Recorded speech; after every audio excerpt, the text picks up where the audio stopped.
Hello and welcome to Study Support. We are discussing MCQs on Physical Geography of India, जिसका हम chapter second पढ़ रहे हैं जो है Physical Features of India. And today we are going to discuss the coastal plains. Okay? See, मैं आपको दिखाता हूँ. ये हमने बताया था अभी तक कि ये है हिमालयाज. ये सारा पोर्शन जो आप देख रहे हो ग्रे वाला, this is Himalayas. Then this is including the Thar desert, this is the northern plains. और ये जो येलो में आप देख रहे हो इट इज़ पेनिनसुलर प्लेटू. ये हमने सब डिस्कस किया है. और आज जो हमारा टॉपिक है दिस इज जो ब्लू वाला पोर्शन आप देख रहे हो फ्रॉम हियर ओके टू यहाँ पे. ठीक है, यहाँ पे है गंगा ब्रह्मपुत्र डेल्टा. रन ऑफ कच्छ से लेके गंगा ब्रह्मपुत्र डेल्टा तक this is the coastal plains and this is our topic. आज हम इसी के एमसीक्यूज करेंगे. थोड़ा सा मैं इंट्रोडक्शन आपको पहले दूंगा और उसके बाद हम एमसीक्यूज करेंगे. Okay. See, northern plains we have discussed, great Indian plains we have discussed, peninsular plateau we have discussed, or today we are going to discuss the MCQs on coastal plains of India. Okay. See, पहले मैंने कहा आपको हम introduction देखेंगे. The Indian coastal line which is 7,516.6 kilometer long covers 6,100 kilometer of mainland coastal line along with the Andaman Nicobar and the Lakshadweep islands. ठीक है, जो सारी कोस्टल लाइन है दैट इज 7,516.6 किलोमीटर लॉन्ग और जो मेन लैंड कोस्टल लाइन है that is 6,100 kilometre long. मैं आपको दिखाता हूँ. See, coastal line is from Rann of Kutch to Ganga Brahmaputra delta. ठीक है, ये जो सारा आप देख रहे हो. Okay, this is the coastal line of India. Okay, so जो मेनलैंड कोस्टल लाइन है ओके ये है मेनलैंड. इट इज़ 6,100 जो मैंने यहाँ पे सारा ये हाईलाइट किया है. It is 6,100 kilometre long. और उसके बाद जो अंडमान एंड निकोबार आइलैंड है यहाँ बे ऑफ बंगाल में और यहाँ पे अरेबियन सी में है लक्षद्वीप आइलैंड्स. और अगर इनका मिला के हम देखेंगे सो जो सारी कोस्टल लाइन बनती है वो है 7,516.6 किलोमीटर. ओके, और मेनलैंड का है 6,100 किलोमीटर लॉन्ग. ये आपको ये फैक्ट आपको याद रखना है. ओके, सो अब जो हमारी कोस्टल लाइन है it is divided into two. One is west coastal line. Okay, ये वाला रन ऑफ कच्छ से लेके कन्याकुमारी तक. ओके, और यहाँ ईस्ट वाला कोस्ट है from Ganga Brahmaputra delta two Kanyakumari. Okay, this side of the coastal line is the western coastal line and this side is the eastern coastal line. Okay, so पहले हम देखेंगे जो वेस्टर्न कोस्टल लाइन है इसके सब डिवीजन जो है वो है कच्छ. ओके, उसके बाद है केथवार, उसके बाद है कुंकन कोस्ट. ओके, कनाडा ये हम सारे पढ़ेंगे. कनाडा कोस्ट, मालाबार कोस्ट ये पूरा केरला के साथ में है. Okay, so these are all the sub coastal lines of western coast. Okay, कौन कौन सा है? Kutch, okay, Kathiawar, okay, Konkan coastal line, okay, then Kanara coast, okay, then Malabar coast. Malabar coast is around the Kerala. Okay, उसके बाद अगर हम ईस्ट के देखेंगे, ईस्ट साइड के ये वाले, तो इसमें आप देख लीजिए एक है Utkal plains. Okay, this is the Utkal plains. उसके बाद है अंडोमान सॉरी आंध्रा कोस्ट. उसके बाद है आंध्रा कोस्ट के बाद है तमिलनाडु कोस्ट्स. ओके, और अगर हम देखेंगे यहाँ पे आप देख रहे हो नॉर्दर्न सरकार्स और कर्नाटक और कोरोमंडल आप देख रहे हो. ओके, ये ब्रिटिशर्स ने इनका नाम रखा था. जो नॉर्दर्न सरकार्स हैं it is from the delta of Mahanadi to the delta of Krishna river. Okay, उसके बाद जो कर्नाटक है it is from delta of Krishna river to the delta of Kaveri river. उसको बोलते हैं कर्नाटक प्लेन्स. ओके, इसको कर्नाटक प्लेन्स बोलते हैं. Okay, so it is from Krishna to Kaveri. मैं आपको दिखाता हूँ. See, this is northern Circars from Mahanadi delta. Okay, आपको इससे अच्छा क्लियर होगा टू कृष्णा डेल्टा. और कृष्णा डेल्टा से लेके कावेरी डेल्टा तक इसको बोलते हैं कर्नाटक प्लेन्स. ओके, ये दो चीज़ें आपको क्लियर हो गई. उसके बाद जो कोरोमंडल कोस्ट है, क्योंकि इसमें बहुत सारा कन्फ्यूजन रहता है बच्चों को, तो मैं आज आपको यहाँ ये क्लियर करूँगा. जो कोरोमंडल कोस्ट है ओके जो तमिलनाडु कोस्ट है पूरा और southern part of Andhra coast जो है इसको बोलते हैं Coromandel coast. Okay, so Tamil Nadu coast plus southern part of Andhra coast इसको बोलते हैं कोरोमंडल कोस्ट। ओके, सो इसके साथ साउदर्न और सॉरी वेस्टर्न कोस्ट और ईस्टर्न कोस्ट की जो सब डिविजन्स हैं वो मैंने आपको बताए। ओके, सो अब हम पहले देखेंगे वेस्टर्न कोस्ट लाइन, हम पहले पढ़ेंगे उसके बाद हम पढ़ेंगे eastern coasts. Okay, so let us see the states, कौन कौन सी स्टेट आती हैं वेस्टर्न कोस्ट में। एक आती है Gujarat, okay, Maharashtra, Goa, Karnataka, okay, then Kerala, ये सारे आते हैं वेस्टर्न कोस्टल लाइन पे ये स्टेट्स। सो 5 स्टेट्स हैं वेस्टर्न कोस्टल लाइन पे। ओके, 1 2 3 4 5। सो कभी क्वेश्चन भी आ सकता है, सो आप ये याद रख लीजिएगा। अब आप देख लीजिए जो वेस्टर्न कोस्टल लाइन है, it starts from Gujarat, okay, run of Kutch से लेके, रन ऑफ कच्छ मैं आपको दिखाता हूँ, यहाँ से रन ऑफ कच्छ से लेके ओके टू कन्याकुमारी या cape Comorin, and passes through Maharashtra, ये हमने देखा, passes through from Gujarat, then Maharashtra, then Goa, then Karnataka and ends in Kerala in the south। Okay, और इसके 4 पार्ट्स हैं, सब डिविजन्स हैं। एक है Kutch and Kathiawar coast, okay, Kutch से ये स्टार्ट होता है, कच्छ गल्फ से वेस्टर्न कोस्ट, और उसके नीचे हैं कैथवार, और उसके बाद हैं कुनकन कोस्ट, कुनकन कोस्ट हैं between Daman in the north and Goa in the south. Okay, आपने कुनकन कोस्ट, कुनकन जो रेलवे लाइन है उसके बारे में आपने पढ़ा होगा।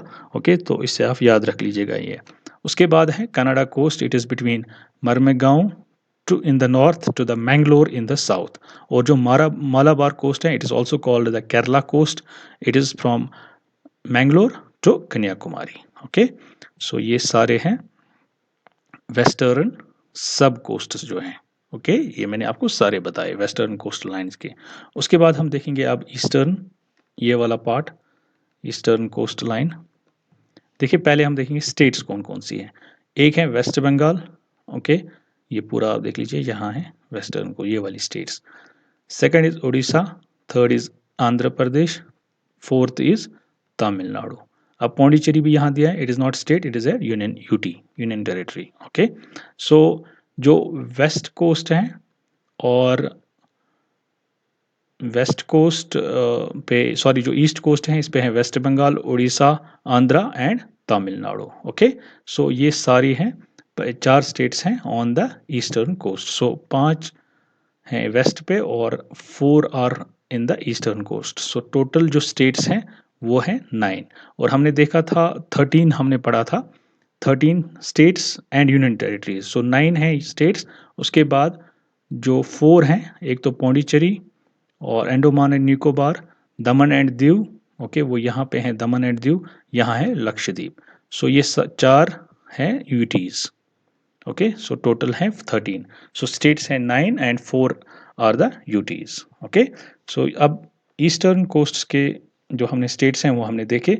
अब यहाँ पे देख लीजिए आप, जो ये कोस्टल लाइन है, पहला है Utkal coast, okay, then Andhra coast, then Tamil Nadu coast, ये नीचे, ठीक है।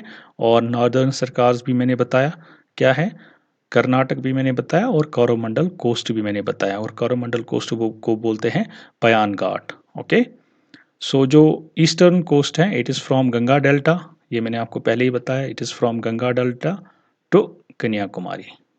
Okay, it is from Ganga delta two Kanyakumari. और कौन कौन से डेल्टाज के आते हैं यहाँ पे, महानदी, गोदावरी, कृष्णा एंड कावेरी। ओके, सो महानदी से लेके जो कृष्णा तक कोस्ट है उसको नॉर्दर्न सरकार भी बोलते हैं, मैंने आपको बताया था। और कृष्णा से लेके कावेरी तक उसको बोलते हैं Karnataka plains. Okay, these deltas are very fertile for agriculture.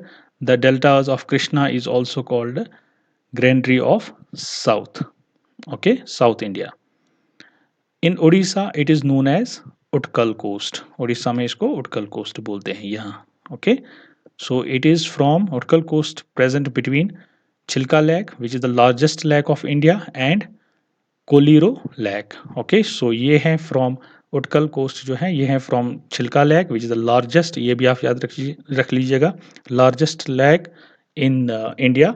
Okay, और अगर हम ये तो सॉल्ट वाटर लेक है, अगर हम फ्रेश वाटर लेक देखेंगे then it is Wular. Wular is the largest fresh water lake in India, और लार्जेस्ट सॉल्ट वाटर लेक है छिलका लेक, या लार्जेस्ट लेक है छिलका लेक। ओके, फिर उटकाल के साउथ में अगर जाएंगे तो आंध्रा कोस्ट मिलेगा, and it is between Kolleru lake to Pulicat lake. Okay, और उसके नीचे हैं तमिलनाडु कोस्ट, और जैसे मैंने आपको बताया Tamil Nadu coast and southern part of Andhra coast इसको बोलते हैं कोरोमंडल कोस्ट या पयान घाट। ओके, सो ये सारी चीज़ें मैंने आपको बताई हैं। Okay, so this is the Utkal coast, Orissa के पास आता है, ठीक है। देन आंध्रा कोस्ट, देन यहाँ पे हैं तमिलनाडु कोस्ट, और Tamil Nadu coast and southern part of Andhra coast is called Coromandel coast and और पयान घाट।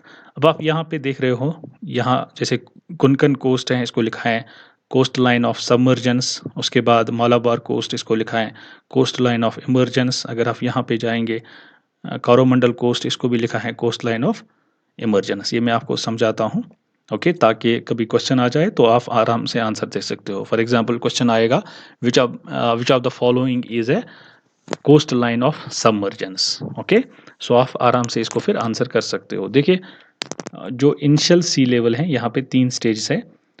यहाँ तक है पार्ट कोस्टल प्लेन का, ओके, और यहाँ पे है कंटिनेंटल शेल्फ। अगर seaward migration of shore line, okay, this is the shore line. अगर इसकी सी, ये सॉरी ये है, ओके, सी वर्ड इसकी माइग्रेशन हो गई, okay, then there is coastal line of emergence. Okay, so coastal plain of emergence यहाँ बन जाएगा।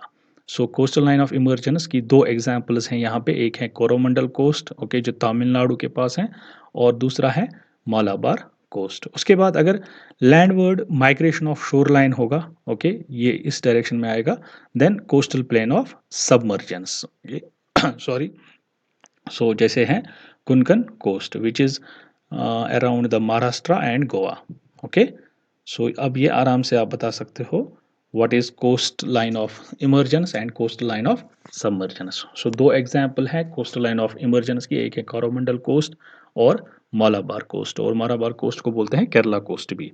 और एक एग्जांपल यहाँ पे है coast line of submergence which is Konkan coast. Okay, so clear this with the emergence, coastline of emergence and coastline of submergence. Okay, so now let us take the questions. What is the total length of coastline of mainland India? अब इसका आप आराम से answer कर सकते हो। So it is 6100 kilometre. ये आप आराम से आप आंसर कर सकते हो। देखिए, और एक स्लाइड मैंने रखी है, और यहाँ से आपको बहुत सारे फैक्ट्स मिलेंगे। देखिए, दिस जो आप रेड लाइन देख रहे हो, यहाँ से लेके फिर पूरा हिमालयाज़ और यहाँ तक, ये हैं बॉर्डर्स ऑफ इंडिया। यहाँ हमारे नेबर्स हैं, जैसे पाकिस्तान है, ओके, यहाँ पे अफ़गानिस्तान है, यहाँ पे चाइना है, देन यहाँ पे हमें नेपाल, देन भूटान, यहाँ पे म्यांमार, और ये बांग्लादेश। इसके साथ जो लाइन है हमें इसको बोलते हैं इंटरनेशनल बॉर्डर्स, और इसकी जो लेंथ है इट इज़ 15,200 किलोमीटर। ये आप याद रख लीजिएगा, ओके। उसके बाद जो आप ब्लू लाइन देख रहे हो, यहाँ रन ऑफ कच्छ से लेके, ओके, तो कन्याकुमारी, और यहाँ कन्याकुमारी से लेके गंगा ब्रह्मपुत्र डेल्टा तक, this is the main land coast line, और ये है 6100 किलोमीटर। ओके, और अगर हम इंक्लूड करेंगे यहाँ अंडोमान एंड निकोबार, और यहाँ पे लक्षद्वीप आइलैंड जो अरबियन सी में है, और ये है बे ऑफ बंगाल में अंडोमान एंड निकोबार, इन दोनों को भी अगर हम इनकी कोस्ट लाइन भी मेजर करेंगे, then it goes to the, जो हमारी सारी कोस्ट लाइन है that is 7516.6 kilometre. Okay, so अब हम कोस्ट लाइन और जो हमारा बॉर्डर, इंटरनेशनल बॉर्डर है, इस सब को मिला के जो लेंथ बनती है वो है 22,716.6 kilometre. Okay, so this is the international border length, okay, and this is the coastal line length. Okay, so इस स्लाइड से आपको ये सारे फैक्ट्स मिल जाएंगे। Then coastline of India is, coastline of India is, it is 7,517 kilometre. Okay, अब आप बोलोगे sir अभी तो 7,516.6, सो आप कभी अगर ऑप्शन ऐसा होगा तो इन्होंने पॉइंट में एडजस्ट किया है, सो इट इज़ 7,517 किलोमीटर। आप यहाँ पे आंसर कर सकते हो। Then question number 3, from which of the following coasts the mean sea level of India is measured. So कहाँ से हम mean sea level of India measure करते हैं, किस कोस्टल से? It is Mumbai. Okay, then question number 4 is the limit of territorial waters of India extends up to. Okay, बहुत ही अच्छा क्वेश्चन है। जो टेरिटोरियल वाटर्स हैं इंडिया के, इसकी लिमिट कहाँ तक है? Okay, it is up to the 12 nautical miles from the coast. Okay, option C. और मैं आपको ये अच्छे से अभी समझाता हूँ ये क्या होता है। देखिए, ये इनलैंड वाटर्स, यहाँ जो बेस लाइन होती हैं, बेस लाइन से लेके 12 nautical miles, okay, it is the territorial water, territorial sea. Okay, उसके बाद अगर हम या तो बेस लाइन से या हम टेरिटोरियल सी जहाँ पे ख़त्म होता है वहाँ से लेके और 12 न्यूटिकल माइल्स अगर हम लेंगे तो उसको बोलते हैं कॉन्टिजियस जोन। ओके, लेकिन ये हम स्टार्ट करते हैं यहाँ से, बेस लाइन से। सो बेस लाइन से 24 nautical mile is the contiguous zone. Okay, और उसके बाद 200 nautical mile from the base. Okay, 200 nautical mile from the base, इसको बोलते हैं एक्सक्लूसिव इकोनॉमिक जोन। ओके, और उसके बाद जो आता है वो आता है इंटरनेशनल वाटर्स। इकोनॉमिक जोन के बाद आता है international waters. Exclusive economic zone के बाद आता है इंटरनेशनल वाटर्स, और इसको बोलते हैं हाई सीज। ओके, मैं आपको और समझाता हूँ। अगर हम इंडिया को लेंगे, so 1 nautical mile is equal to 1.5200 kilometre. Okay, it is 1 nautical mile. So अगर हम पहला देखेंगे, this 12 nautical mile from the base line, it is called the territorial sea. Okay, उसके बाद 24 nautical mile from the baseline, it is called a contiguous zone, and 200 nautical mile from the baseline, it is called the exclusive economic zone. Okay, ये सारी चीज़ें आपको clear हो गई। मैं आपको फिर से थोड़ा सा और एक डायग्राम दिखाता हूँ जिससे आपको समझ में आएगा। See, this is the base line. Okay, यहाँ से 12 nautical mile is, it is the territorial sea. Okay, then अगर हम 24 न्यूटिकल माइल देखेंगे, it is the contiguous zone. Okay, उसके बाद 200 nautical mile is the exclusive economic zone, and outside territorial, ये जो territorial waters हैं, इसके आउटसाइड में जो कॉन्टिजियस जोन के बाहर से लेके ये सारा है, it is called the international waters. Okay, अब जो टेरिटोरियल वाटर होता है, it usually begins at the mean low water base line.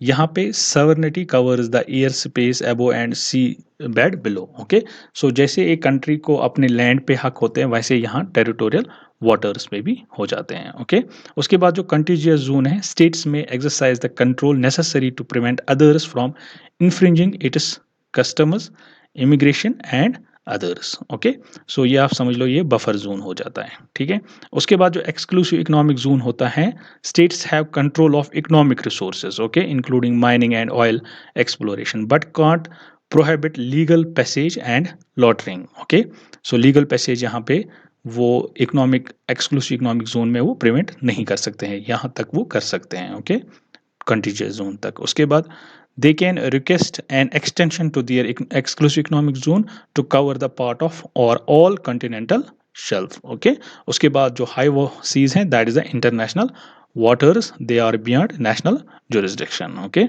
so कोई वो national jurisdiction के बाहर आ जाते हैं सारी चीज़ें। Okay, so अब ये क्लियर हुआ होगा आपको। उसके बाद question number 5 is which of the following Indian states have the longest sea line. So कौन सी ऐसी स्टेट है जिसके पास लॉन्गेस्ट सी लाइन है? It is the Gujarat. Almost 24% of the coastal line is around the Gujarat. उसके बाद in India how many states share the coastal line? So ये मैंने आपको बताया था, स्टेट्स अगर होगा तो इट इज़ 9। ओके, और यूनियन टेरिटरीज हैं 4, सो टोटल हैं 13।